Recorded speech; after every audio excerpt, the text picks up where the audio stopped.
Bueno, buenos días, estimados y estimadas estudiantes e investigadores que nos acompañan. Quiero saber si me escuchan bien primero. ¿Sí? Listo. Bueno, vamos a empezar con la charla. Es un gusto para el Observatorio Estudiantil UNED contar con su participación. Estudiantes de Costa Rica y de México que nos acompañan y probablemente se unan algunas personas de Colombia también.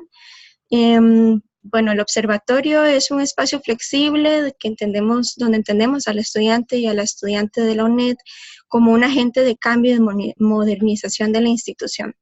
Queremos que este sea un espacio abierto donde ustedes como estudiantes y protagonistas de la vida cotidiana estudiantil puedan proponer sus ideas y por medio de proyectos de investigación para tener incidencia en la vida política estudiantil. Vamos a seguir apoyando a los estudiantes con actividades relacionadas a la investigación para que puedan acercarse cada vez más a ella. Esta es una de las estrategias que estamos utilizando, las charlas virtuales, pero también realizamos charlas y actividades presenciales y conferencias con expertos y estudiantes también. Próximamente, el 8 y el 9 de julio, vamos a tener el primer encuentro interuniversitario de investigación estudiantil, donde nos van a acompañar los estudiantes de México, de Colombia y de las 5 universidades estatales de Costa Rica, la Universidad Nacional, Tecnológico de Costa Rica, la Universidad de Costa Rica, la Universidad Técnica Nacional y la UNED. Vamos a contar con la presencia de investigadores académicos de estas universidades y los estudiantes nos van a compartir el impacto que la vinculación e investigación ha tenido en su vida profesional, académica y personal. Bueno, vamos a presentarles hoy a las personas que nos van a brindar la charla titulada La revisión de la bibliografía y el estado del arte en las investigaciones orientadas a la transformación de políticas universitarias. Isaac Kalduk, si no me equivoco. Ajá. Él es personal docente e investigador de la Universidad de Barcelona, graduado de Pedagogía, máster en Investigación y Cambio Educativo, miembro del Observatorio del Estudiante de la Universidad de Barcelona, miembro del Grupo Investigador de Formación Docente e Innovación Pedagógica y del Observatorio Internacional de la Profesión Docente. Además, él ha participado en varios proyectos de investigación internacionales y nacionales. Albert, si puedes levantar la manita para que todos te podamos identificar, gracias. Tenemos también el honor de contar con la presencia de Albert Gili. Él es graduado de Bellas Artes por la Universidad de Barcelona, donde estudia además Ciencias Políticas y de la Administración como segunda titulación. Ha participado como representante de estudiantes en varios órganos y proyectos de ámbito universitario e interuniversitario de Cataluña y del Estado. Es miembro del Observatorio del Estudiante de la Universidad de Barcelona y colabora con la Agencia para la Calidad del Sistema Universitario de Cataluña. Muchas gracias a ambos por colaborar de cerca siempre con el Observatorio Estudiantil de la UNED. Estamos seguros que este recurso que le estamos aportando a los estudiantes es muy importante. Estamos grabando esta charla para después compartirla con los estudiantes que se inscribieron y que por alguna razón no han podido ingresar. Recordarles que estamos en semana de exámenes, entonces algunos estarán en este momento aplicando sus pruebas, pero les haremos llegar la presentación para que la puedan repasar. Sin más por el momento, iniciamos con la charla. Primero recordarles algunas normas de participación. Mantengamos por favor los micrófonos apagados para poder escuchar bien a Albert y a Gili. Al final de la charla vamos a tener unos minutos para comentarios abiertos, comentarios, preguntas, sugerencias o alguna duda que ustedes quieran aclarar. Vamos a tener el chat abierto durante la presentación para que ustedes puedan también escribirnos por ahí las preguntas o algún comentario que tengan. Ahora sí, los dejamos listos ya con la charla. Espero que sea de mucho provecho para todos y todas. Y cualquier cosita nos comunicamos por el chat. Adelante, Albert y Gili. Muchas gracias, Adriana, muchas gracias a todos. Tienes el micrófono apagado, dame un momentito. Ah, no, estás bien, dame un segundito nada más para subirle de acá el acuerdo. volumen. Sí, ¿ahora me escuchan bien?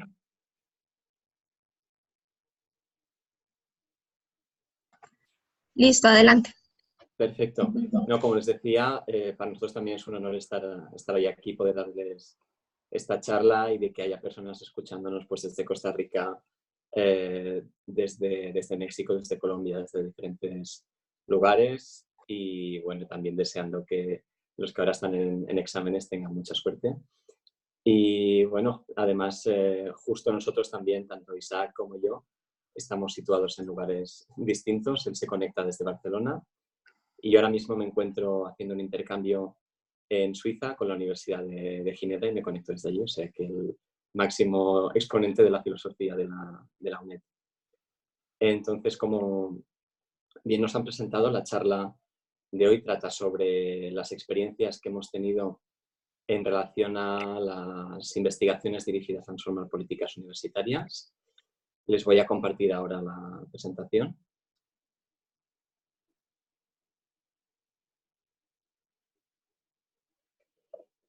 Y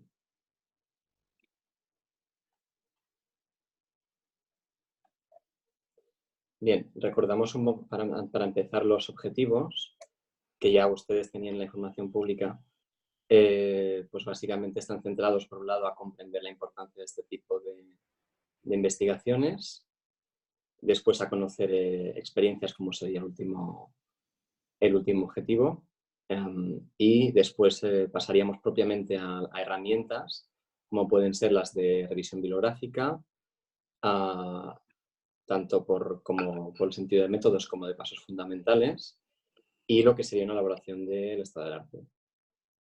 Entonces, con estos objetivos, hemos estructurado la charla en 3 bloques. Yo ahora voy a empezar con una conceptualización que básicamente va a tratar sobre lo que es el proyecto del Observatorio de los Estudiantes de la Universidad de Barcelona. E Isaac va a seguir con la parte de revisión bibliográfica y estado del arte. Y como bien ha dicho Adriana, pues contemplamos que al final pueden realizar algunas preguntas y realmente será enriquecedor porque más que como una lección magistral, para nosotros esto es un compartir experiencias y creo que también está muy interesante ver qué preguntas o qué aportaciones pueden tener. Bien. Entrando propiamente en lo que es contextualización, empezaría presentando en lo que es el proyecto del Observatorio de Estudiantes de la Universidad de Barcelona y el tipo de investigaciones de este tipo, ¿no? Orientadas a transformación de política universitaria que han realizado estudiantes del observatorio. Entendemos que es un espacio de participación abierta, entonces no solo puede incluir investigaciones, sino puede incluir otro tipo de iniciativas y de proyectos. Y lo que es clave aquí es que la iniciativa venga de los estudiantes y que tanto las temáticas como el desarrollo de las investigaciones se construye a partir de los propios intereses. Voy a aprovechar ahora la propia presentación del Observatorio del Estudiante, un extracto de diapositivas del mismo. Y bien, aquí como pueden ver, pues la propia definición ya hace referencia a lo que decíamos, entonces no lo voy a presentar yo mejor que los propios documentos del observatorio, pero en todo caso sí que destacar elementos de esta definición, como es la vía de la participación, o un espacio, una vía de participación dentro de la universidad para los estudiantes. Sus finalidades principales, como pueden ser el debate, la discusión, la reflexión y la elaboración de estudios relativos a la vida universitaria del estudiantado. Un espacio no formal de aprendizaje, distinguiéndolo en este caso de lo que es la investigación y la formación arreglada. Y finalmente, vale la pena destacar la idea de que el estudiante es el centro de estas investigaciones, con lo cual pues es como bien dice aquí, ¿no? El motor de ideas y de elaboración de estudios. Entonces, el observatorio, cuando nació en 2012, ya tenía la idea de estructurarse en 4 grandes objetivos. Uno es el de la realización de estudios periódicos sobre las condiciones de vida, la participación, perfiles de la Universidad de Barcelona. Estos estudios se hacen contando con la participación activa de los estudiantes como sujetos del cambio, como los que realmente conocen, ¿no?, cada uno su situación en la universidad.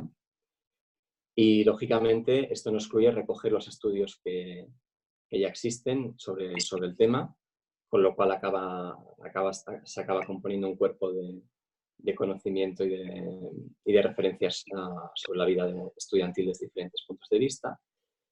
Y se mantiene actualizada la información relevante, como pueden ser indicadores, estadísticas, fuentes oficiales.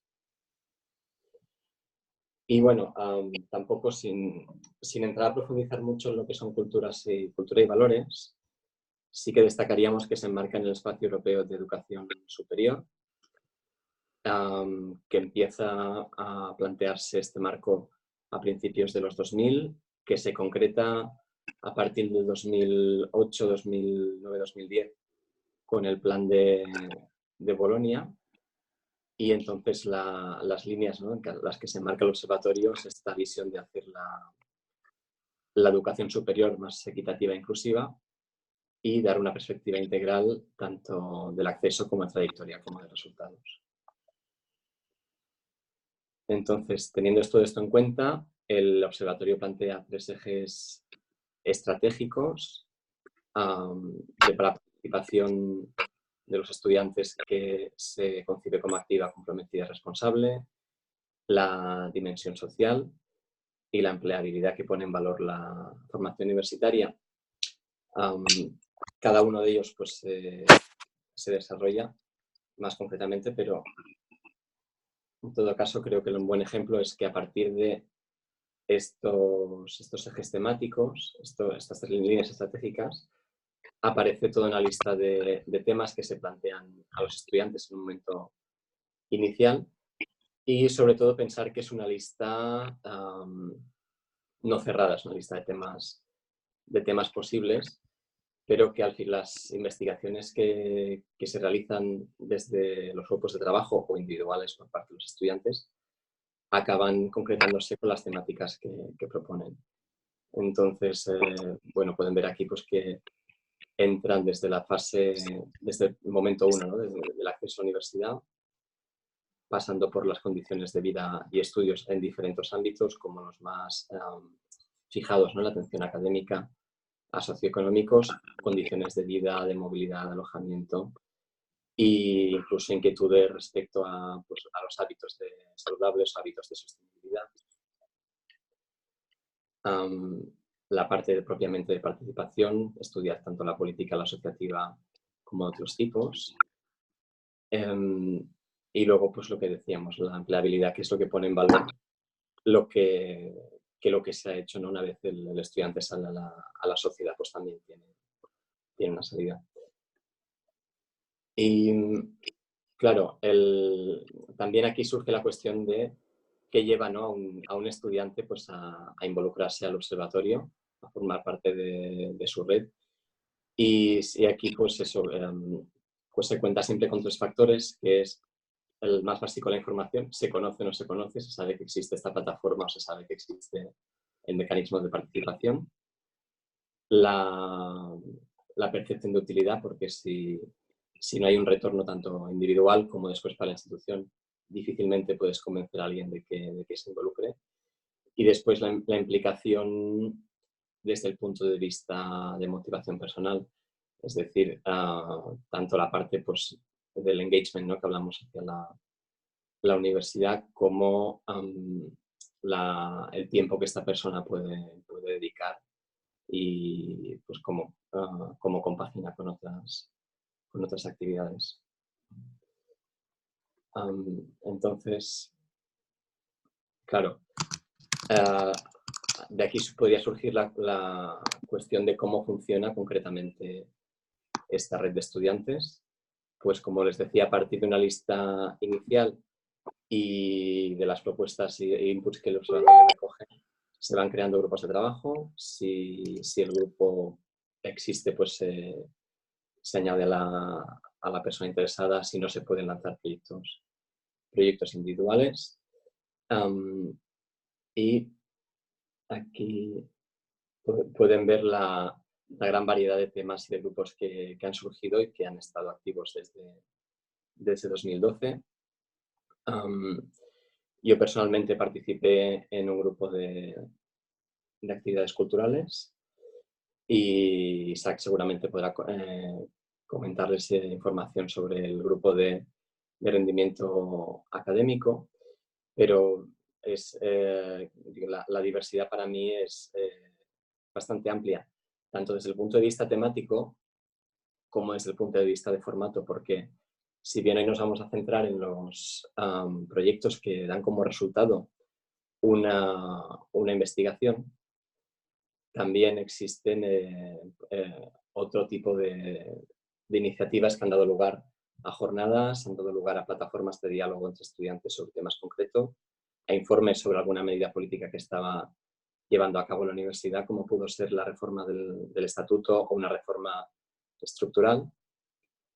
Y eso también creo que es algo interesante a destacar de este modelo, ¿no? Que al final el observatorio es un contenedor o un recipiente que da salida a inquietudes de los estudiantes y que no se cierra, ¿no? al tipo de producto que este pueda ser. Entonces, nos movemos ahora al final del ciclo, pensando también en el retorno que estos estudiantes pueden tener. Hay uno que claramente es más formal, que es el reconocimiento académico de diferentes maneras. Los que son de grado a través de reconocimiento de CTS, vinculación a las prácticas, el suplemento europeo al título, la vinculación de su TFG, ha habido varios ejemplos.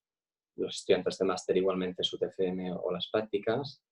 Y los estudiantes que están en el tercer ciclo, en doctorado, pues muchas veces pueden ser también tutores o asesores de estas investigaciones que realizan los grupos de trabajo. Pero para mí el más importante es el aprendizaje de tipo, el que no se refleja, ¿no? en toda esta lista que hemos dado y que son competencias. Y la lista es bastante amplia y entonces pues, se desarrollan capacidades pues, desde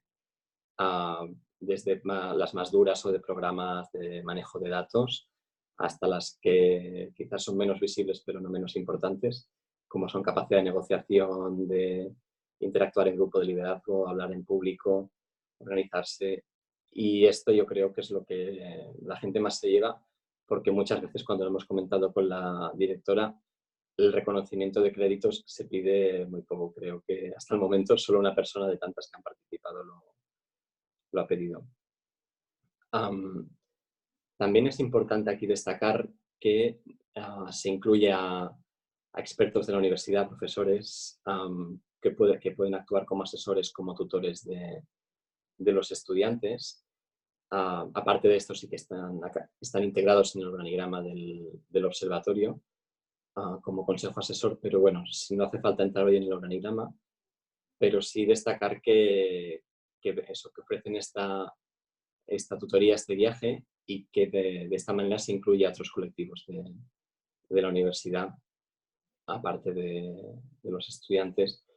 Y igual que aquí están viendo algunos ejemplos de profesores de la casa, expertos cada uno en su ámbito, también los jefes de servicios, como puede ser el servicio de bibliotecario, de atención al estudiante, por lo tanto, servicios que están directamente relacionados con nuestro paso por la universidad, también pueden asesorar en un momento dado. Claro, si imaginamos que esto se produce sin una plataforma con el observatorio, seguramente sería mucho más difícil, con lo cual vale la pena reconocer este espacio de oportunidad, ¿no? Y también, siguiendo con esta idea de retorno, el observatorio maneja una biblioteca digital donde los informes que se realizan en los grupos de trabajo son publicados, también los que se recogen más como el observatorio clásico, más como recopilatorio de datos. Y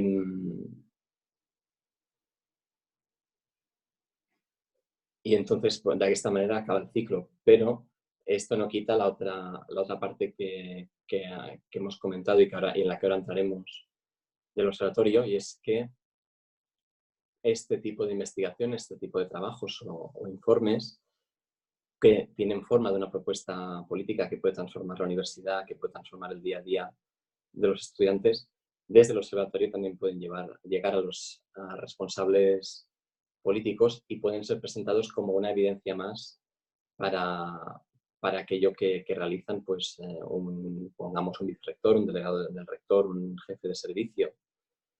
Y esto para mí va en la línea de la política informada. Lógicamente será información de una parte, pero no por ello será menos válida, y siempre tendrá detrás, pues, el trabajo riguroso y un modelo que es el del observatorio. Entonces, para entrar ahora a poner la lupa en esta cuestión que les decía, ¿no? Que cómo se configura el estudiante como actor cuando está trabajando, cuando está presentando este tipo de investigaciones, en este caso en el observatorio.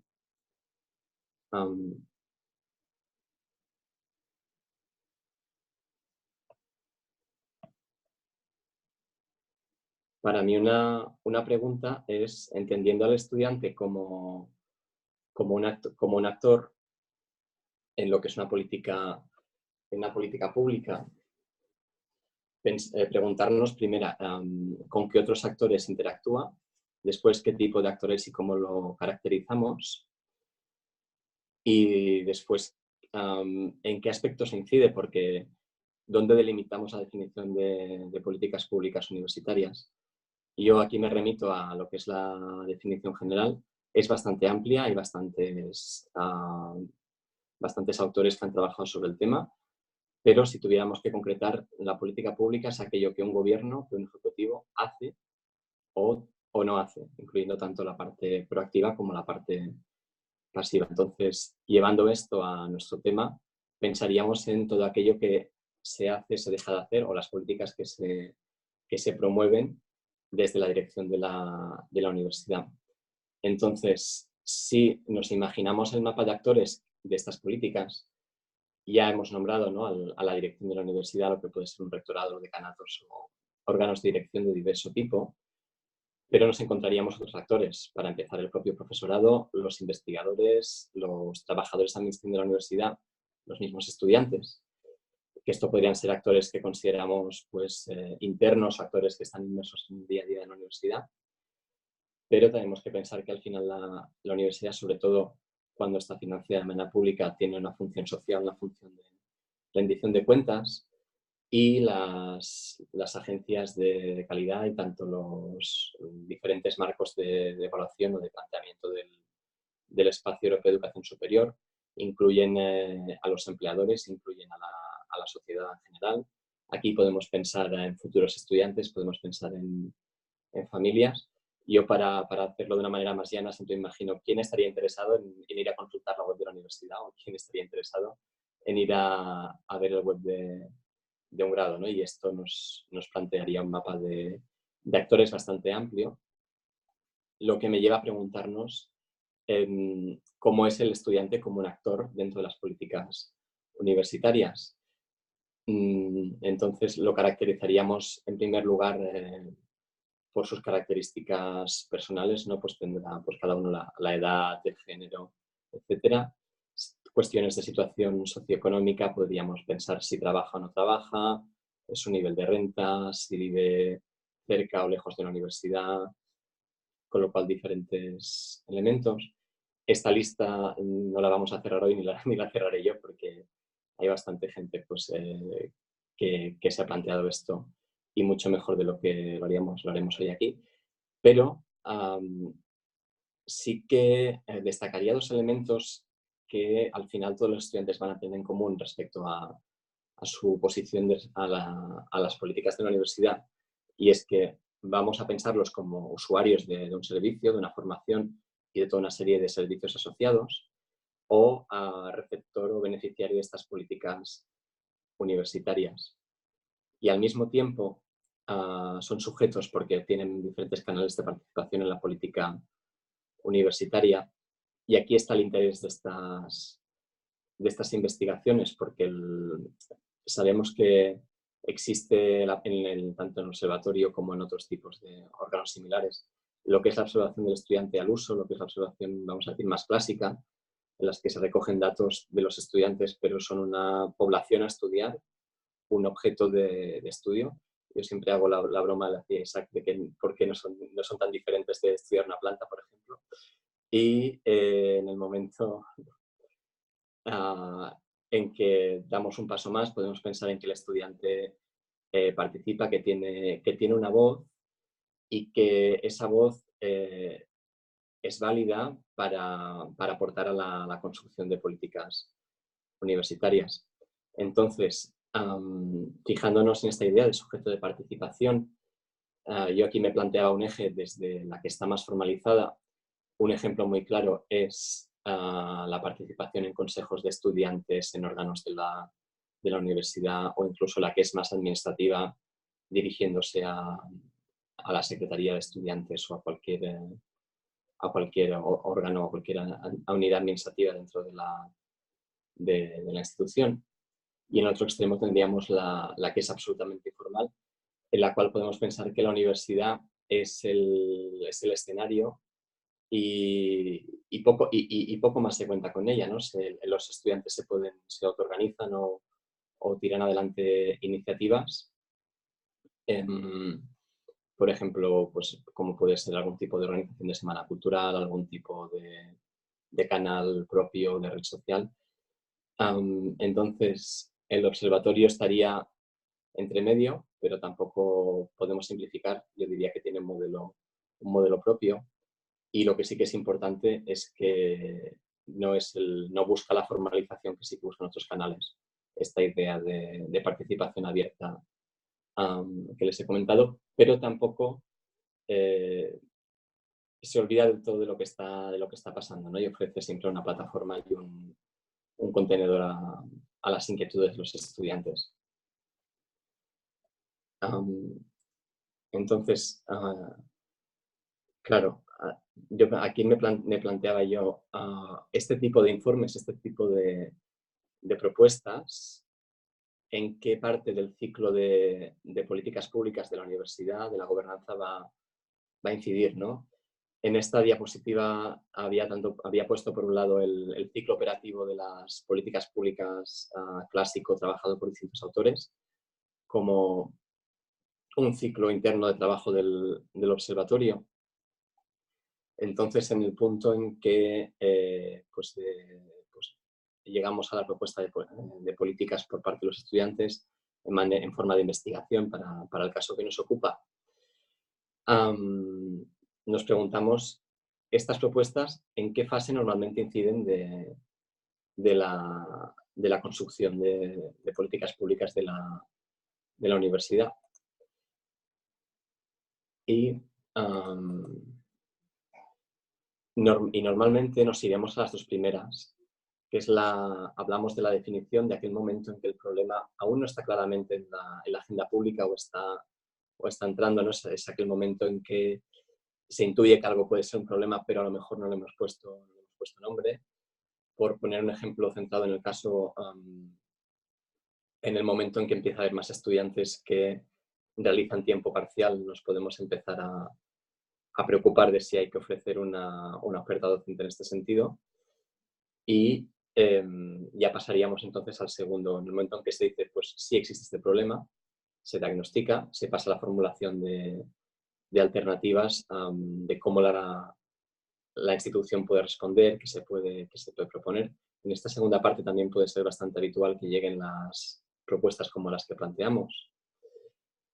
Y en las otras es menos habitual, tanto la toma de decisiones como la implementación y seguimiento, o la parte final que se evalúa lo que se ha hecho y se cierra el ciclo.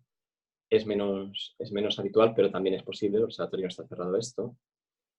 Y aquí sí que, claro, todo esto que acabo de decir pues es un ideal, pero sabemos que las políticas no funcionan así, ¿no? ¿Cuántos ejemplos ahora nos vendrían de la cabeza de responsables políticos que toman decisiones sin haber hecho un estudio previo o un análisis, con lo cual tenemos que entender que esto que es un modelo ideal, en la realidad funciona perfectamente ajustado o no.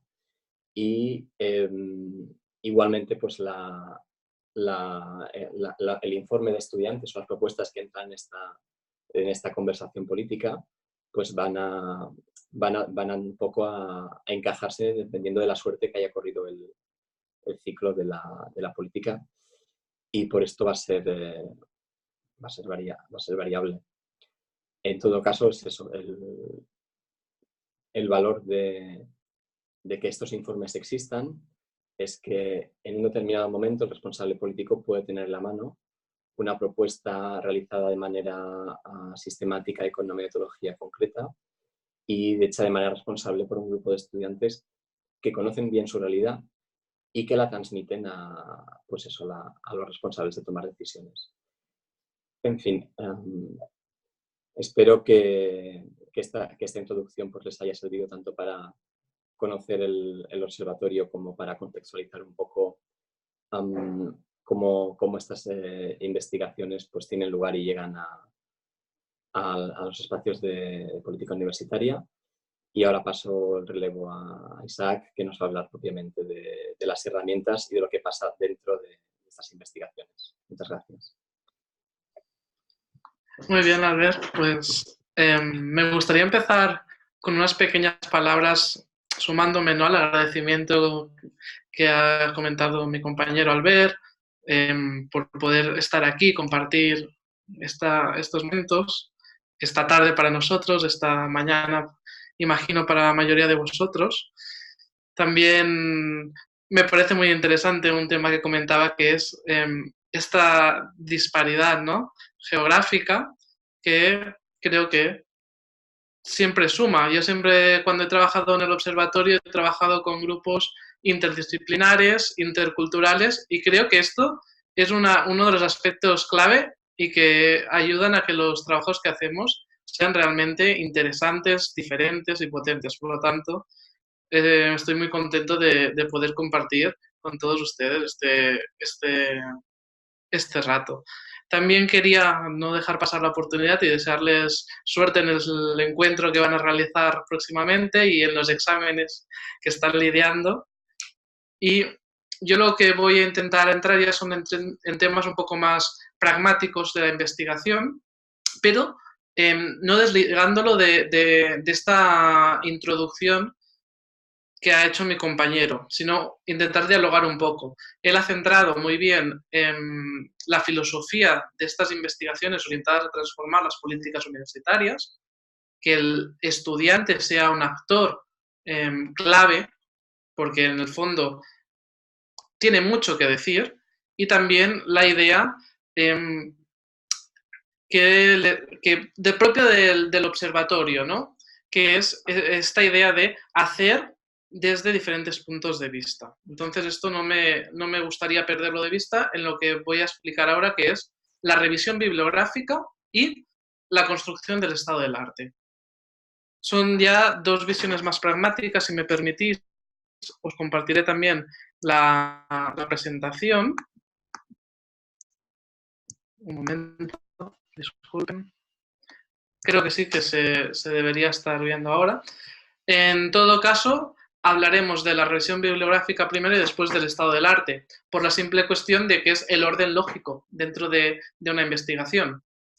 Cuando vamos a hacer una investigación hemos de empezar por la revisión bibliográfica, no podemos construir de la nada, hemos de fundamentar. Hay una frase que es muy típica y muy comentada, ¿no?, que es que un investigador no puede realizar una investigación significativa sin conocer primero la literatura, la bibliografía, lo que se ha escrito dentro del campo de estudio.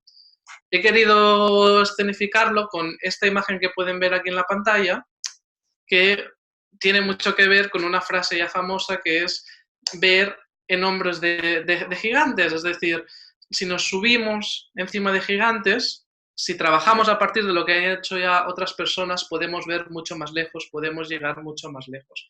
Y esa es la finalidad principal de la revisión bibliográfica, sea una investigación educativa, sea una investigación orientada al cambio o a la transformación de políticas universitarias. Siempre hemos de empezar viendo el marco. Entonces, verán que pueden encontrar, si revisan diferentes investigaciones, diferentes modalidades de revisión bibliográfica.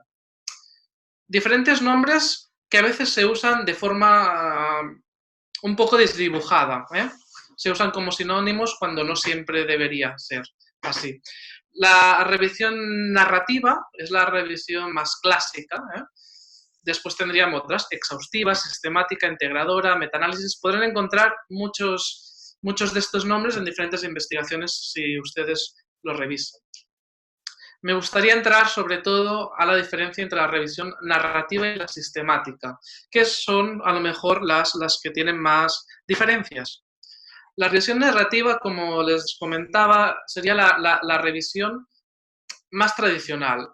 Es una revisión que no es exhaustiva, que es descriptiva, en la que el investigador lo que hace, mirad, lo que hace es revisar aquellos documentos que de manera subjetiva, según su criterio experto, considera que son más relevantes y a partir de ahí intenta explicar un poco las bases sobre la temática a trabajar. Básicamente está centrado en el contenido que se ha trabajado hasta el momento. En cambio, la sistemática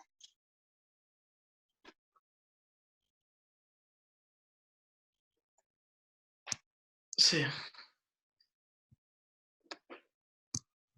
Disculpar, veo que tengo un pequeño problema con la batería del ordenador.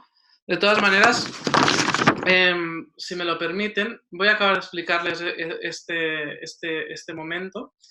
En todo caso, tendríamos esta revisión y después tendríamos, en cambio, la revisión sistemática que viene del ámbito de las ciencias de la salud y que se ocupa hacer una revisión de la literatura de forma más metódica.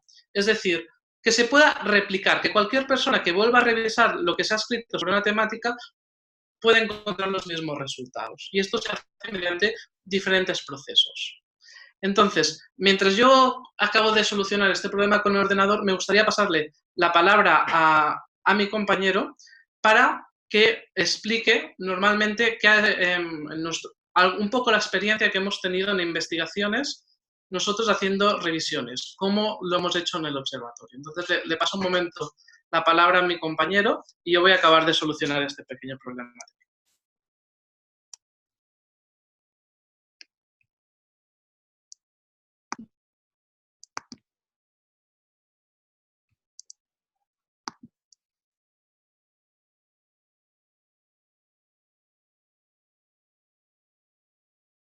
Sobre todo cuando se empieza a buscar fuentes, tanto conocer la pertinencia o saber elegir cuáles pueden ser más pertinentes entre un mar de fuentes inmenso.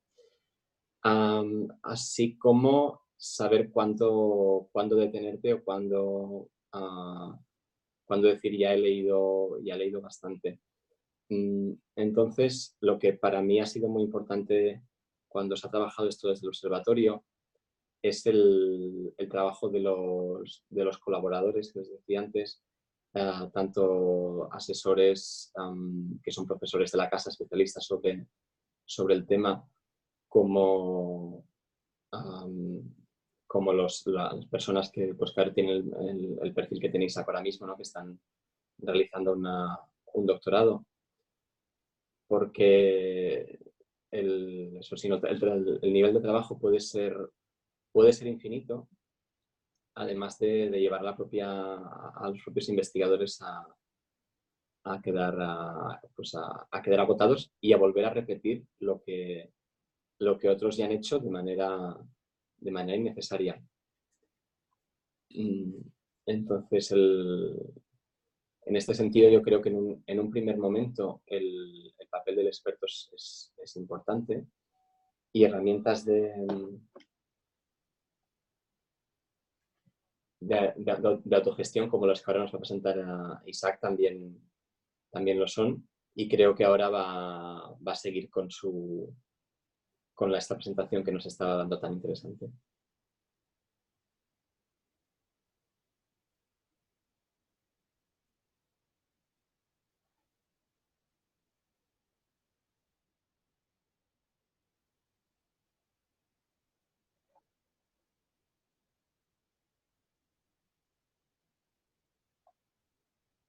Queda un poco cortado retomar esa idea entre la diferencia entre una regresión narrativa y la sistemática. En todo caso, aquí pueden ver una pequeña tabla con la diferencia. Tenemos por un lado la regresión narrativa, que es la clásica, el investigador con su ojo experto, criterio subjetivo, recoge esos artículos, esas investigaciones que creen más importantes y hace una síntesis. En cambio, la revisión sistemática lo que hace es utiliza una serie de metodologías, que ahora les explicaré en detalle, para que cualquier persona pueda volver a revisar los mismos documentos y sacar las mismas conclusiones. Esa es un poco la idea. Entonces, sea como sea, hagamos una revisión narrativa, una revisión sistemática, lo que primero que tenemos que hacer es ir a buscar las fuentes, ir a buscar investigaciones que se han realizado. Yo aquí les presento diferentes bases de datos bibliográficos, que las conocerán, estoy seguro, pero me gustaría hacer alguna puntualización. Tenemos por un sitio Google Scholar, en Google Académico, ahí pueden encontrar mucha información, pero también otras bases de datos más específicas, más especializadas en investigación, en la que quiero destacar ERIC. ERIC es la principal base de datos de investigación educativa. También he incluido otras bases aquí de datos para que puedan ustedes buscar, si necesitan buscar investigaciones, como Reduc, Metabase, que encontrarán además diferentes investigaciones centradas en el entorno de Centroamérica. Por lo tanto, pueden encontrar investigaciones de su ámbito, de su contexto, mejor dicho. Entonces, en estas bases de datos lo que hemos de hacer es buscar. ¿Y cómo buscamos? Pues a partir de palabras claves. Y esto es, yo diría, la base de la búsqueda bibliográfica. Cuando nosotros nos planteamos una pregunta de investigación, la hemos de transformar en palabras claves. Y aquí he puesto 4 tipos de palabras clave, porque ahí está la clave, nunca mejor dicho. Disciplinares, es decir, la disciplina. No es lo mismo, un mismo tema se puede ver desde diferentes disciplinas, se puede ver desde la economía, se puede ver desde la psicología, se puede ver desde la sociología. Por lo tanto, en función del enfoque que queremos dar a nuestra investigación, tendremos que también delimitar la disciplina. Lógicamente, la temática, esto es lo que normalmente hacemos siempre. Es decir, yo estoy investigando el aprendizaje, pues buscaré aprendizaje. Estoy buscando aprendizaje de un tipo, por ejemplo, aprendizaje entre iguales, pues pondré como palabra clave aprendizaje entre iguales. Pero también hemos de incluir otras, metodológicas. Por ejemplo, yo quiero buscar investigaciones sobre el aprendizaje que sean de carácter cualitativo, que sean de carácter interpretativo, fenomenológico. También hemos de usar palabras claves de tipo metodológico, no solo conceptuales. Y muy importante, palabras claves de tipo contextual. Yo quiero estudiar el aprendizaje, pero no me interesan investigaciones de todo el sitio, porque entiendo que el aprendizaje no funciona igual a todos los sitios. La cultura, pues, es diferente, y la cultura académica también es diferente. Por lo tanto, puedo buscar, por ejemplo, como ven en la segunda parte, educación superior y Costa Rica, por ejemplo, ¿sí? Las bases de datos, a diferencia de Google, nos permiten usar los operadores lógicos. Por lo tanto, podemos interactuar entre las diferentes palabras claves. Por ejemplo, podemos buscar todas aquellas investigaciones que hagan referencia a educación superior, pero además que hagan referencia a Costa Rica. O, en cambio, podemos decir todas esas investigaciones que son de educación superior, pero... Y entonces usaríamos el not, el negativo, que no sean, aquí podemos poner cualquier cosa que nos interese. Por ejemplo, directores. No nos interesa, por ejemplo, tutoría. queremos buscar investigaciones de educación superior, pero no las que hablen de tutoría, porque no las haces. Podemos hacer combinaciones muy interesantes y encontrar investigaciones que se acerquen cada vez más a lo que nosotros estamos trabajando. Entonces, la diferencia, si recuerdan, que antes, como hemos hecho la interrupción, ha quedado un poco cojo, si miran, la selección de los artículos de las investigaciones cambia, porque la revisión narrativa a la que estamos acostumbrados es el criterio subjetivo, el ojo experto, pero en cambio en una revisión sistemática utilizamos criterios de inclusión y exclusión. No todas las investigaciones, todos los artículos que encontramos nos sirven. ¿Qué criterios de inclusión y exclusión podemos utilizar? Muchos. Dependerá de los objetivos que tengamos en nuestra revisión bibliográfica. Año de publicación. ¿Desde cuándo queremos revisar? ¿Solo los de los últimos 5 años? ¿O no? Estamos trabajando sobre una nueva política que ha salido hace 2 años. Pues solo buscaremos publicaciones de los últimos 2 años. El idioma. ¿Vamos a abarcar solo el español? ¿Vamos también a abarcar el inglés? ¿Hasta dónde podemos abarcar y hasta dónde queremos abarcar? Tipología de documento. ¿Solo artículos? ¿También libros? ¿O también nos interesa a lo mejor ir un poco más allá y revisar también normativas, tesis? ¿Eso cambia el enfoque? Como después apuntaré, en las investigaciones orientadas a la transformación de políticas universitarias, que es la temática, es importante no solo centrarnos, y esto es muy importante, no solo centrarnos en investigaciones científicas, sino también revisar lo que sería el marco normativo, las propias políticas, informes. Por ejemplo, es posible que podamos revisar informes de evaluación, informes o actas de órganos de gobierno que nos pueden dar información más allá de la propia investigación. Porque este tipo de investigación orientada a la transformación es una investigación aplicada y, por lo tanto, contextualizada. Está bien conocer qué dice la comunidad científica, conocer cuáles son las mejores prácticas, conocer qué está ocurriendo, pero también hemos de conocer el marco normativo y las condiciones de el lugar, contexto en el que estamos trabajando, y eso es fundamental. Nosotros, cuando hemos trabajado en el observatorio, hecho investigación en el observatorio orientada a la transformación de políticas universitarias, más allá que también de haber revisado investigación básica sobre la temática, también hemos analizado las normativas, las políticas, hemos analizado informes de diferentes colectivos. A lo mejor hemos analizado actas de consejos de estudios, ¿por qué no? Que nos dan una visión más contextualizada de lo que está ocurriendo en el problema, en el foco que estamos nosotros revisando. Aquí he puesto otros criterios para que los tengan y puedan pensar en ellos, pero que tampoco me gustaría entrar mucho. Vamos a coger solo, ¿no? Normalmente eso es más en investigación pura, solo esos artículos que sean con un alto factor de impacto, o queremos también coger revistas que no sean tan de impacto, pero que en cambio estén más centradas o más contextualizadas en nuestro ámbito. Eso son decisiones que como investigador se han de tomar. También los aspectos metodológicos.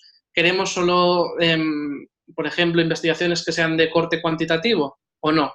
También depende de cómo yo quiero investigar, ¿no? Entonces, creo que aquí lo importante es tener muy claro, antes de empezar incluso la revisión bibliográfica, no la investigación, sino incluso la revisión bibliográfica, qué queremos hacer. Esa es la clave. Aquí les muestro, para que les sea un poco más fácil ir entrando en la revisión sistemática, un esquema de revisión sistemática que consta de 4 pasos: identificación, depuración, selección y expansión. Mejor les muestro uno en español. Miren, esto es un esquema de una revisión sistemática que sigue un un protocolo que se llama Prisma. Encontrarán diferentes protocolos de revisión sistemática que lo que son metodologías de revisión sistemática, que dicen qué pasos se han de realizar cuando uno se encuentra buscando en estas bases de datos los documentos. Aquí pueden encontrar que en esta investigación el doctor Ponce, de 2016, ¿no?, lo que hacía era busco con sus palabras claves en diferentes bases de datos, en Scopus, en EASY, en PubMed y a nivel manual.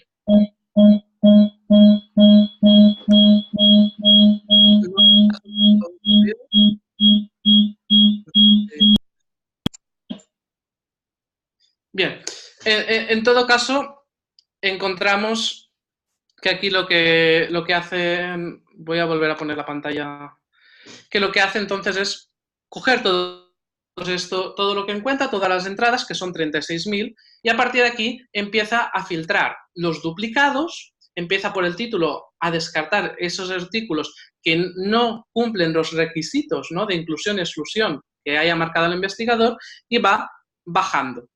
Entonces después se revisa el abstract, no se revisa todo el artículo, ya si encuentran aquí, después de revisar los abstracts, se queda con 296 artículos de esos 36.000, y después ya sí que revisa los textos.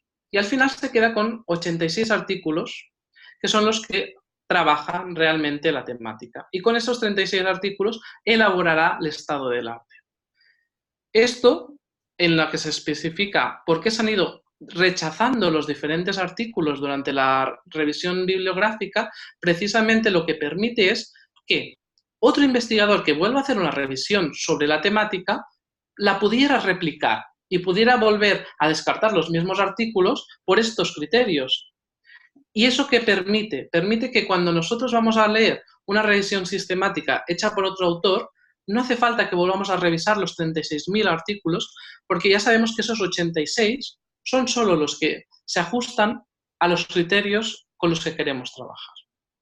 Esa es la diferencia entre una revisión narrativa y una sistemática. En función de qué tan profundo queremos hacer nuestra investigación, nos decantaremos hacia uno o hacia el otro. Aquí tenemos lo del metaanálisis. Solo os quería mostrar, no quería entrar en qué es el metaanálisis, pero sí una pequeña gráfica para que entiendan.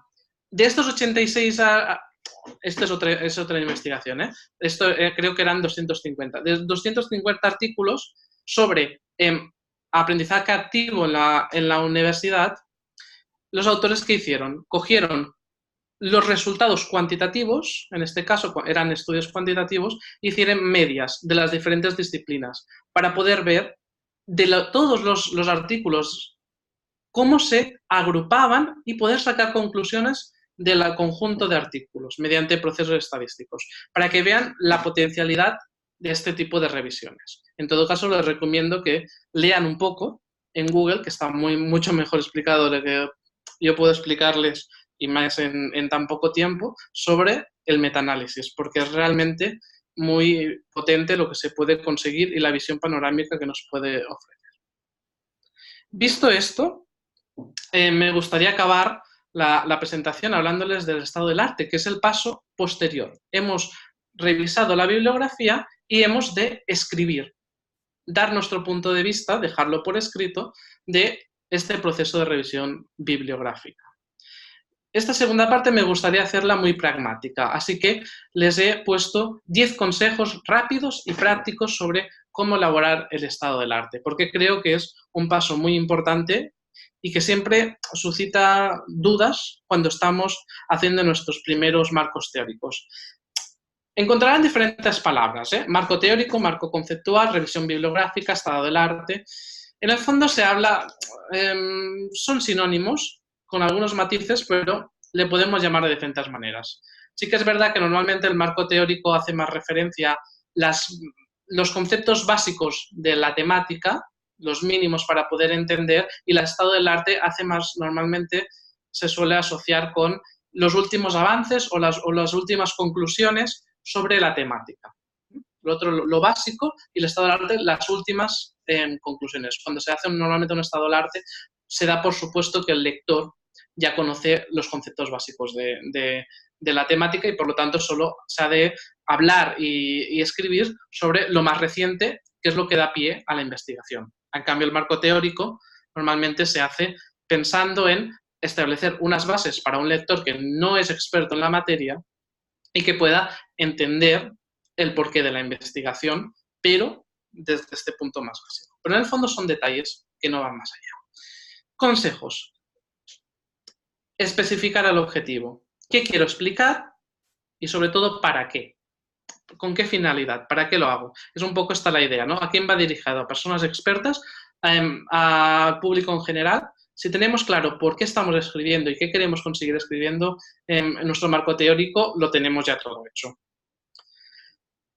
Pero ha de tener una estructura lógica. Antes de empezar a escribirlo, hemos de pensar cómo está estructurada la temática o el tema que queremos trabajar y que hemos leído a partir de la revisión bibliográfica que hemos realizado, ¿no? Hemos de pensar qué conceptos son centrales. ¿Cómo es la estructura? ¿Hay un tema, un concepto central que se van incluyendo diferentes o es más lineal, más jerárquico? ¿Qué debe conocer primero el lector? Si les hablamos de un concepto antes de hablarle de otro, se puede perder.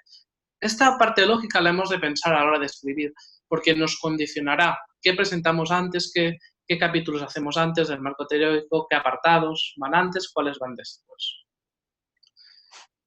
Unidades de significado. Hemos de ser capaces, después de haber hecho toda la revisión bibliográfica, de identificar aquellos conceptos básicos, aquellas unidades de significado básicas. Esas ideas que son centrales a nuestro discurso, y hemos de ser capaces, que no es fácil, de que el lector que haya leído nuestro marco teórico se quede con estas 3 o 4 ideas básicas. Y eso es lo que hemos de conseguir, que nuestro texto quede subrayadas estas ideas. Además, en todo caso, también hemos de conseguir que las ideas hablen entre ellas, dialoguen entre ellas. Veremos que cuando vamos haciendo la revisión bibliográfica aparecen diferentes autores y no siempre están de acuerdo. Hemos de decidir qué autores incluimos y cuáles no. Mi idea siempre es hacer ver cuáles son los puntos de unión y los puntos de desacuerdo entre los distintos autores. Porque si no, desde un punto de vista de investigación, estaremos falseando la investigación. Lógicamente, como estamos trabajando a partir de investigaciones que hemos recuperado a partir de la revisión bibliográfica, hemos de citar. No podemos incorporar las ideas de estos autores sin darles su crédito, porque si no estaríamos incurriendo en plagio. Por lo tanto, es importante citar y referenciar las ideas. Yo os recomiendo no abusar de las citas.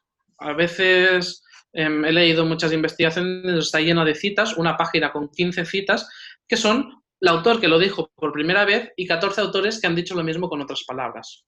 No hace falta. Vamos al autor principal y no hace falta ir reiterando para darle más peso a nuestro discurso, porque realmente, y eso ya es mi opinión, no lo da. Además, os recomiendo también gestionar las referencias bibliográficas. Siempre que hagamos la revisión bibliográfica es muy importante quedarnos con las referencias, porque si no, si al cabo de un tiempo queremos revolver a leer o buscar quién dijo qué, nos será complicado. No solo el marco teórico ha de tener en cuenta los aspectos conceptuales o temáticos, también los epistemológicos o los metodológicos. ¿Qué quiere decir esto? Nosotros, cuando estamos explicando nuestro tema, haciendo nuestro marco teórico, hemos de decir también cómo se ha investigado. No solo cuáles han sido las conclusiones, qué se sabe de la materia, sino de qué modo se está investigando la temática. ¿Se está haciendo mediante encuestas? ¿Se está haciendo mediante entrevistas? ¿Cómo se está haciendo? Porque eso también nos dará pistas a cómo después nosotros abordaremos nuestra investigación. Esta idea de las tensiones y contradicciones, que es muy interesante, va en línea de lo que estaba comentando antes. Existen diferentes posiciones.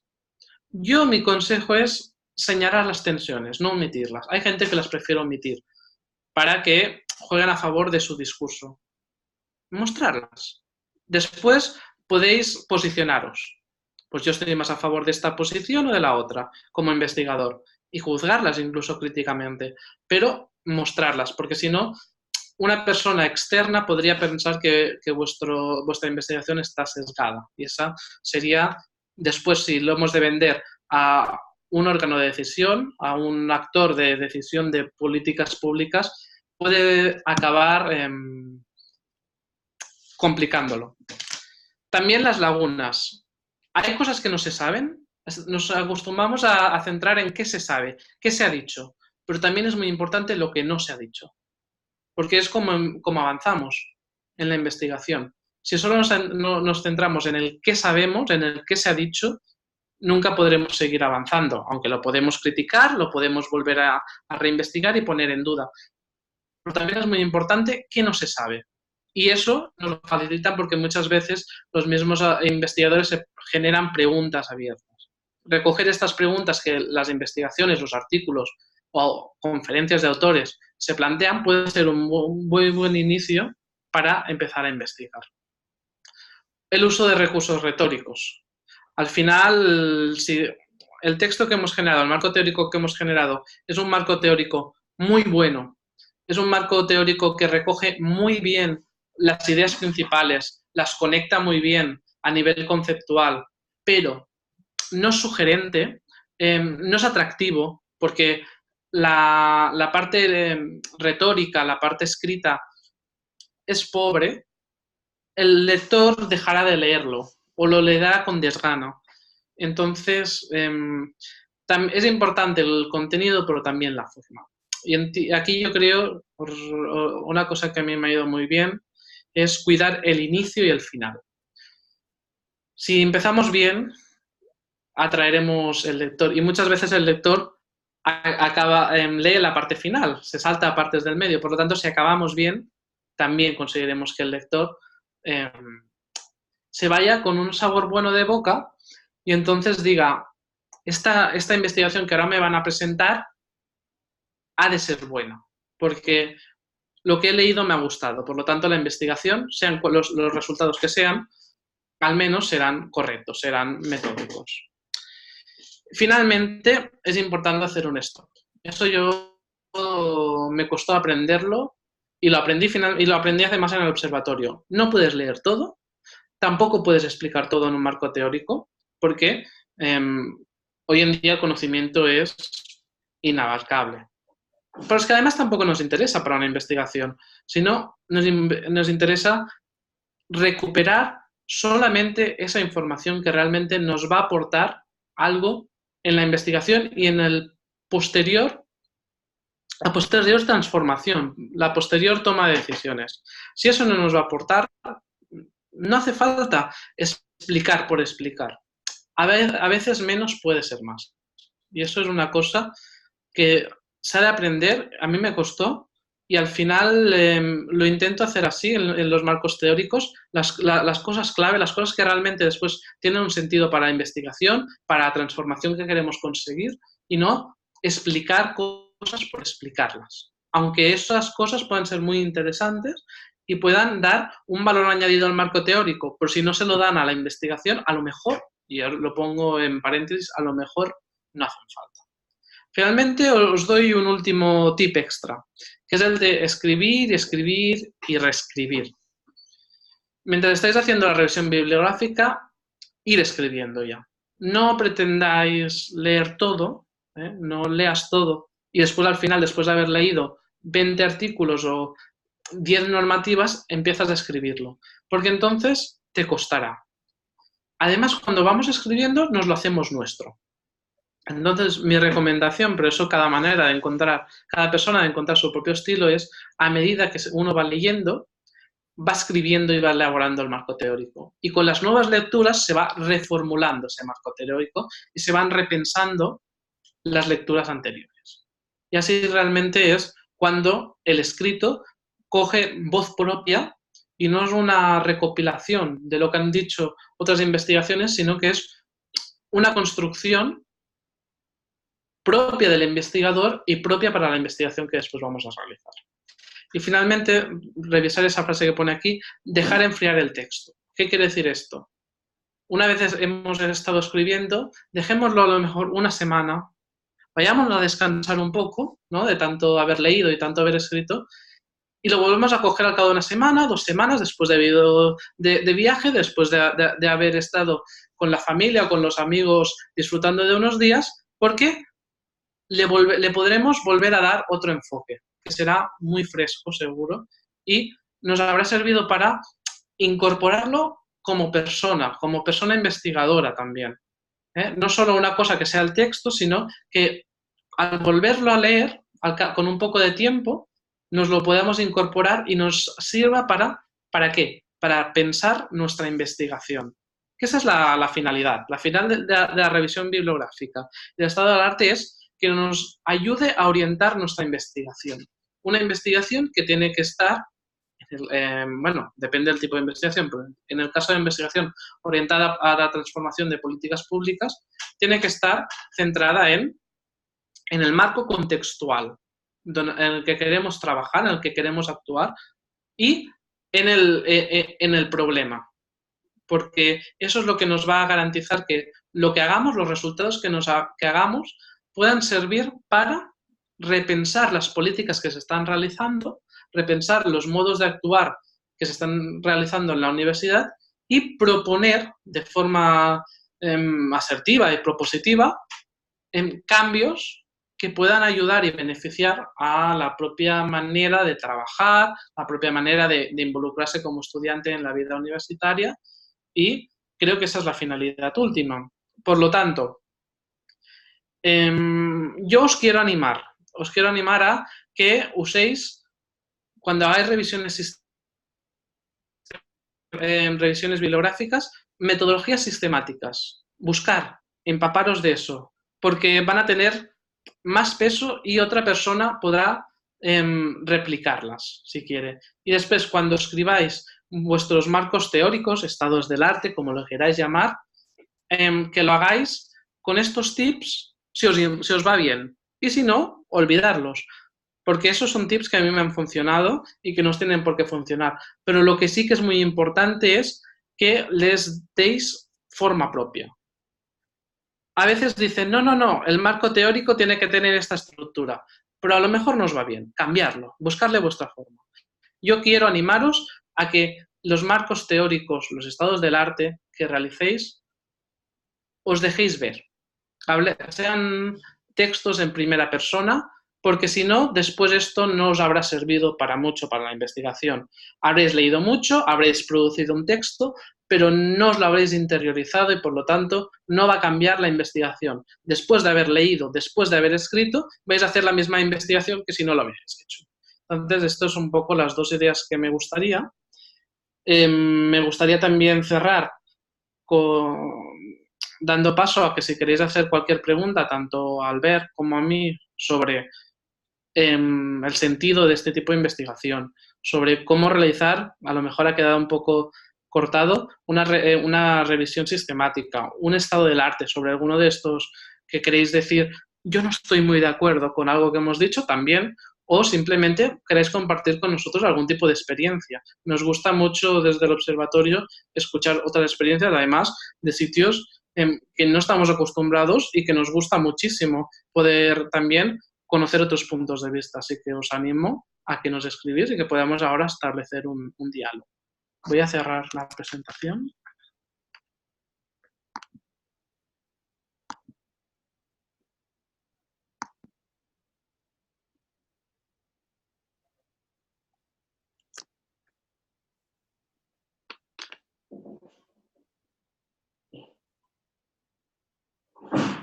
Bueno, muchas gracias Isaac y Albert por la magnífica exposición que nos acaban de realizar.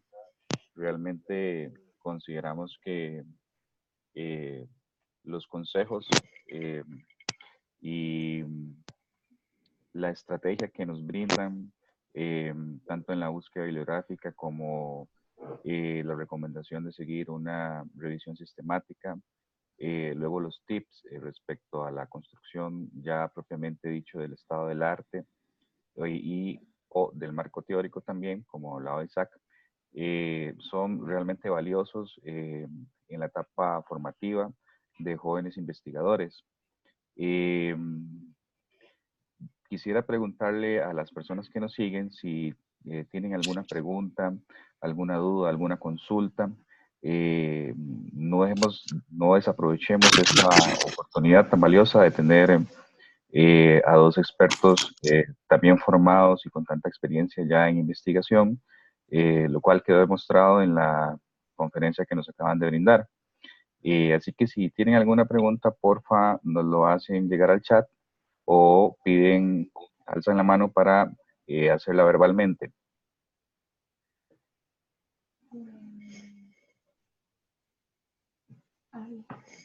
Bueno, yo no tengo una pregunta, pero quisiera como comentar algo. Nos va a hablar una de las chicas que tenemos acá en la sala del Prefect, Janet Abigail, de una de las chicas del programa del FIN. Entonces ella ya se va a conectar acá, se va a sentar donde estoy yo para hablar y hacer el comentario. Perfecto.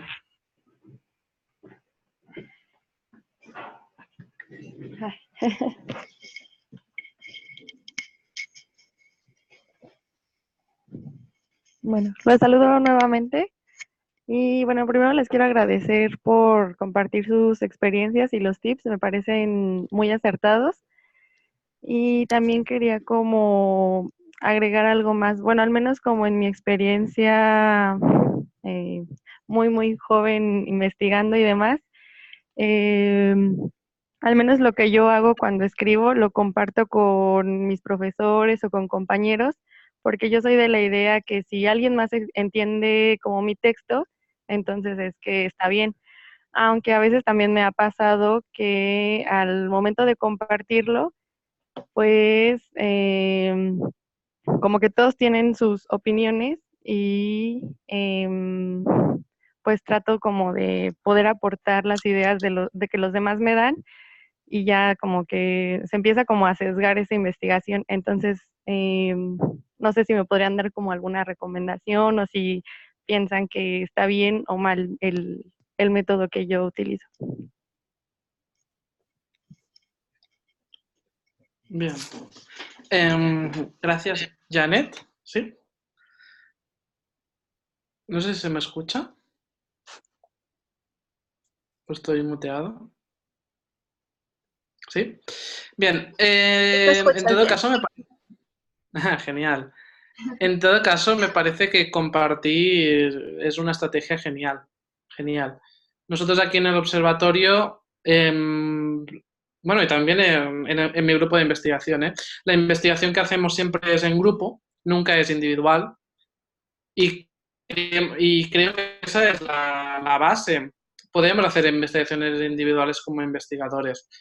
Como estudiantes muchas veces se nos pide, ¿no? Trabajos, tesinas, tesis que se hagan individuales, pero yo creo que compartir es la base. En el observatorio, como te decía, trabajamos en grupos de investigación, 4 o 5 estudiantes, con asesores, en los que ponemos en común nuestras ideas y las debatimos. Yo creo que la idea de debatirlas es muy interesante porque nos puede dar cuenta de que nos hemos equivocado en entender algún concepto o que podemos darle otra visión, no equivocarnos, sino otra visión. Pero después, al final, también hemos de ser honestos académicamente y no hacer caso a todas las opiniones. Es decir, pensarlas y dejar que nos resuenen, pero también nosotros al final hemos de dejar, es lo que yo decía, ¿no? Dejar voz propia. Por lo tanto, si no nos acaba de convencer una explicación, no la tenemos que aceptar a pies juntillas. No sé si esa frase se usa ahí. No la tenemos que aceptar de por sí. Lo que sí que es verdad que a lo mejor hemos de volver a ponernos a debatir. Si yo continúo teniendo una posición diferente y la otra persona tiene otra posición, intentamos dialogar y llegar a una posición consensuada. A lo mejor es que nuestra posición es más interesante que la de nuestro supervisor. En este caso, muchas veces parece que siempre tienen ellos la razón. No siempre es así. Es más, yo creo que el observatorio y que estoy seguro que los profesores que aquí nos acompañan, que están dentro de esta filosofía del observatorio, que han sabido también hacerla muy interesante, es que los propios supervisores pueden aprender de los estudiantes. Y yo creo que esa es una idea básica. Cuando los asesores, los profesores, las otras personas con las que compartimos están abiertas al cambio, realmente es cuando surgen cosas muy bonitas. Entonces, en esos casos, yo creo que siempre has de seguir compartiendo y dialogando, siempre. Porque así es como una persona aprende. Y ellos también, ¿eh? Los asesores también aprenden en ese sentido. No sé si Albert también quiere hacer algún comentario.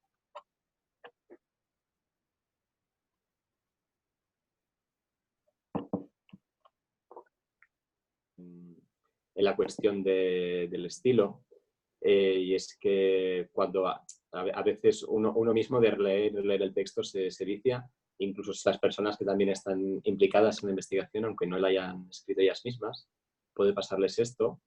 Y a veces, pues por simplemente una cuestión de decir, ostras, ¿se entiende esto que acabo de escribir? Coger un familiar, coger un amigo, alguien que no sepa del tema, pero que sí que a lo mejor es una persona acostumbrada a leer, y darle lo que has escrito. Y, oye, ¿tú aquí qué entiendes? Y esa visión de fuera quizás no la tenemos que, como decía Isaac, ¿no? En este caso, darle una confianza ciega en el sentido del contenido, pero sí a nivel de la forma, porque al final, si alguien ajeno no me está entendiendo, es que quizá el problema no lo tiene esta persona, sino que yo no me estoy explicando bien.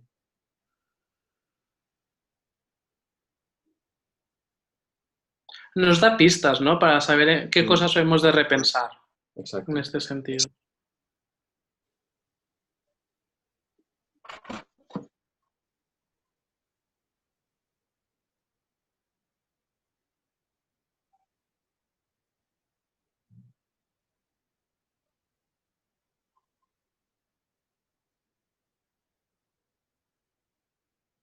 Buenas, Isaac. Yo sí tengo una pregunta. Me gustaría tal vez que si nos podría ampliar un poquito cuáles son los objetivos y, digamos, algún consejo para realizar un buen metaanálisis. Yo concuerdo con usted que la revisión sistemática es, digamos, una estrategia muy, muy enriquecedora y para generar, digamos, un buen estado del arte. Pero también, digamos, quisiera que nos hable un poquito más sobre el metaanálisis que usted nos hizo referencia. Quizás sí, tal vez podemos dedicar un par de minutos a afinar las ideas ahí por esa parte. Perfecto. Aparte es muy interesante, se está trabajando en la actualidad en la estrategia del metaanálisis y está en auge, por lo tanto es algo que todos debemos interesarnos y aprender de ello. Valga por delante que no soy experto en metaanálisis, sí que es verdad que tampoco lo he trabajado mucho, he trabajado en la metasíntesis. Ahora explico también qué es esto de la metasíntesis. Dentro de, podríamos decir, y para reforzarlo, les pondré esta parte de la presentación muy brevemente. Si recuerdan, hemos hablado de diferentes tipos de modelos de revisión bibliográfica. Tendríamos las primeras, narrativa exhaustiva y sistemática, incluso integradora, que tienen que ver más con la manera en que buscamos la información. Y después tendríamos el metaanálisis, la metasíntesis y el mapeo de literatura, que tendría más que ver con qué generamos mediante este proceso de revisión sistemática. De revisión bibliográfica, perdón. Entonces, el metaanálisis... Sí, perdón. ¿Estás compartiendo pantalla? Sí, no se ve. No, no se ve. Bien, bueno... Ok, no, sí se ve. Tampoco era muy... Listo, ya la puedes compartir, no hay problema. Es en algunos equipos acá que no la logramos ver, pero sí se ve. Listo, ahora sí lo vemos. Vale. Gracias. Perfecto. Muchas gracias. Entonces, un poco, la metaanálisis lo que hace es, a partir de la revisión sistemática, Cuando el investigador ha identificado esos documentos, esas investigaciones que cumplen una serie de requisitos de inclusión, en los cuales para poder hacer un buen metaanálisis son muy importantes los criterios de inclusión y exclusión de tipología metodológica, es decir, solo se seleccionan esas investigaciones que cumplan un tipo de metodología concreta, que cumplan unos estándares científicos, metodológicos, que garanticen el rigor de los datos, no cualquier investigación, y que sean datos comparables, porque en el fondo el metaanálisis, la metasíntesis lo que hace es un ejercicio comparativo de las diferentes investigaciones. En el caso del metaanálisis, se trabaja con investigaciones de corte o de datos de tipología cuantitativa, y la metasíntesis trabaja con investigaciones cuyos resultados son de naturaleza cualitativa. Entonces, el metaanálisis lo que hace es coge los datos generados de diferentes investigaciones sobre la misma temática y que son comparables, y mediante procesos estadísticos lo que realiza, como pueden ver en este ejemplo, pero hay muchos que pueden encontrar de metaanálisis, sobre todo en los últimos años, lo que hacen es intentar, mediante procesos estadísticos, hacer que los datos obtenidos sean comparables entre ellos. Aquí, como pueden ver, por ejemplo, en el gráfico B, es el porcentaje en que se ha reducido el fallo en términos de rendimiento académico después de aplicar metodologías de aprendizaje activo, y compara en diferentes investigaciones que se han realizado en distintas disciplinas. Y aquí lo que consiguen hacer es un mapeo general de los resultados obtenidos en muchas investigaciones que permiten tomar decisiones, por ejemplo, en este caso, si estos métodos activos, que concretamente de esta investigación que sale aquí es sobre el uso del aula inversa, el flipped classroom, si ayudan o no ayudan, y tomar decisiones. Esta sería la idea. Entonces, ya se tiene que ver, según la tipología de datos con los que se está trabajando, qué método o qué metodología estadística se usa para trabajar. La metasíntesis, en cambio, trabaja con datos cualitativos. Básicamente lo que coge son los resultados de diferentes investigaciones y las analiza mediante técnicas de análisis de datos de contenido, mediante creación de categorías, y se intenta también sintetizar los diferentes resultados de investigaciones. Y finalmente, el mapeo de la bibliografía, el mapeo de la literatura, no está centrado en los resultados de las investigaciones, sino en la tipología de investigaciones. Es decir, nosotros, a partir de la revisión, lo que generamos es, por ejemplo, sobre esta temática, ¿en qué países se está trabajando? ¿Cuál ha sido su evolución? ¿Se estudiaba más esta temática hace 5 años, en la actualidad, o hace 20? ¿Qué tipo de metodologías? Pues se usan básicamente metodologías de tipo cuantitativo. Hacer un mapeo, no tanto de resultados, sino de cómo son las investigaciones, para que otra persona, otro investigador que quiere trabajar sobre el ámbito, sepa y pueda ver rápidamente un mapa de dónde se está trabajando, de qué manera se está trabajando y qué investigaciones hay. Por lo tanto, son diferentes maneras de trabajar la revisión bibliográfica, que hoy en día yo creo que tiene mucho sentido, porque con la gran cantidad de información y de investigaciones que hay, hacer una propia revisión sistemática, hacer un propio metaanálisis, una metasíntesis o un mapeo de literatura, puede ser una investigación en sí misma, que aporte mucho a la comunidad científica. De hecho, la mayoría de revistas de impacto están ya aceptando, diría que todas, revisiones sistemáticas como artículos de Q1. Por lo tanto, cada vez son más reconocidas y aceptadas por la comunidad como aportaciones a la ciencia muy, muy valiosas. Por tanto, también les animo a trabajar en este aspecto. Gracias.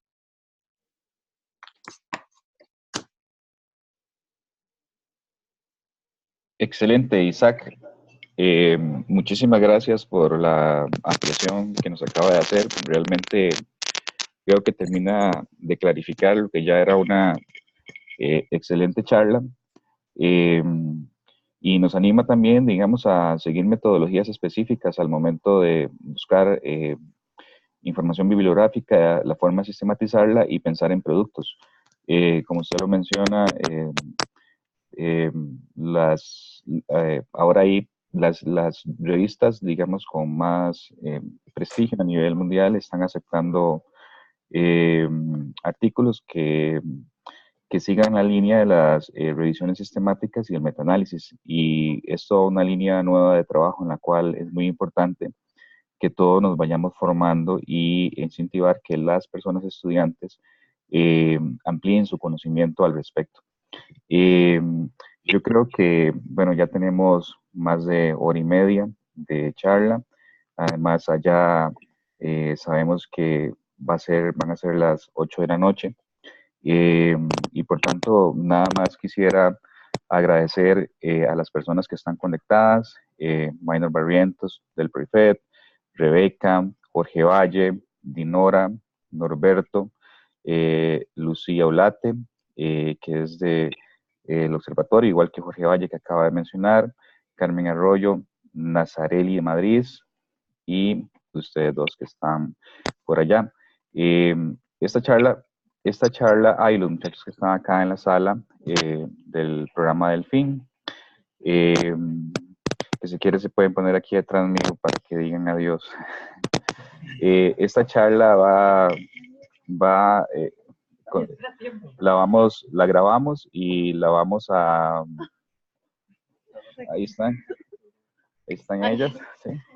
Esta charla la grabamos y nuestro objetivo es compartirla en nuestras redes sociales en los próximos días para que sea de un mayor provecho y que pueda también escucharla a las personas que no nos pidieron seguir hoy y así otras personas que se vayan integrando al proyecto del Observatorio Estudiantil UNED en los próximos meses y años, esperamos.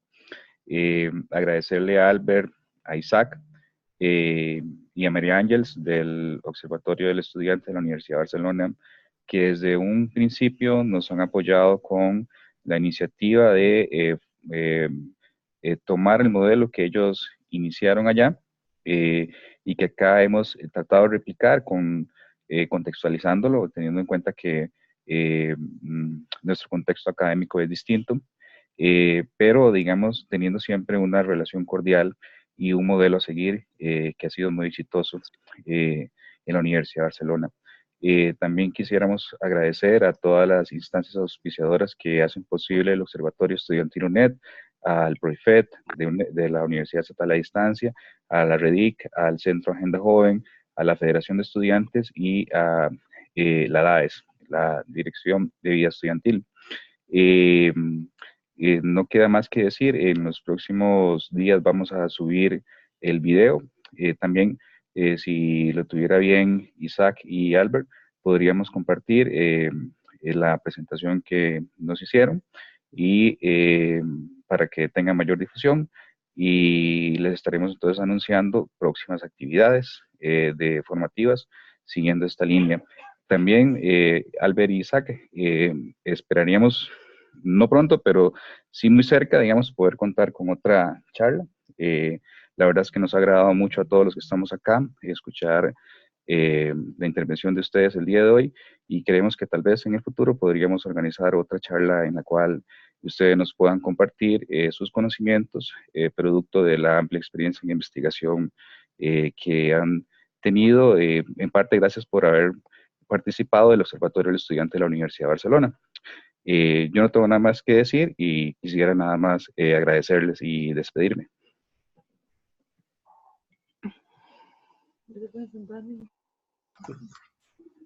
Muchas gracias, Albert y Isaac. Nos vemos pronto y a los estudiantes y a las estudiantes también.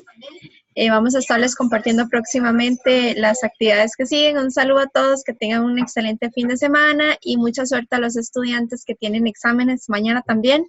Y ahora en la tarde, la mejor de las suertes, un 100. Nos vemos pronto, hasta luego. Gracias.